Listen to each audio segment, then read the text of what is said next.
Get ready. Start.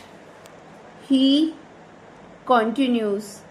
I caught there are a large number of resources on which the provinces depend has been concentrated in the central list. It is desirable at least to leave one important source of revenue with the provinces. Therefore, I think that the proposal to leave the sales tax in the hands of the provinces from the point of view is a very justifiable thing. This issue has been under debate since then. We introduced the VAT in our wisdom. Much of that has been encroached upon.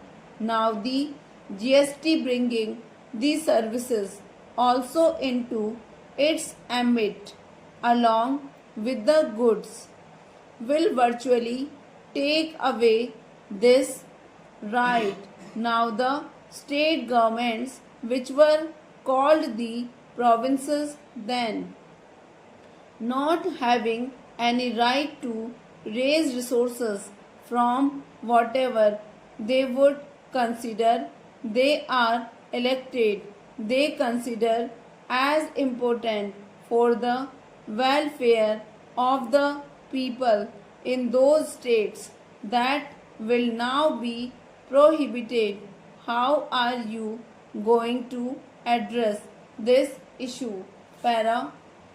I myself told this to the finance minister, and he said that at the time when the GST bill comes, this should be addressed, leaving some flexibility to the states. I will tell you why today.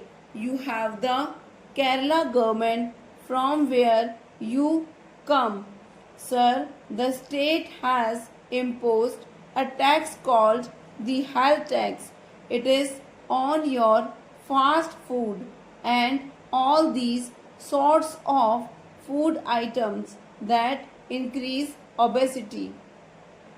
It is a very noble thought. It has been welcomed internationally, but such rights will not exist after we enact this amendment and the bill subsequently. Take the case of the state where I come from. A tax has been imposed. A surcharge on cigarettes has been imposed to raise revenue to pay for the victims of the Sharda scam. People are being asked to pay for the victims of the Sharda scam, whatever be that issue. That is a separate issue.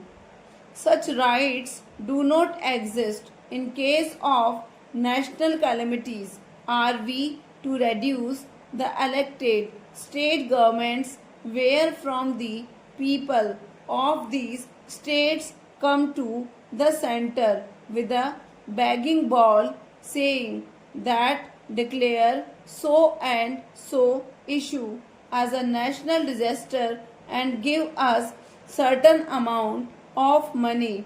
What will be the legitimate rights of the states? And we are the Council of States in the August House. How do we protect that right?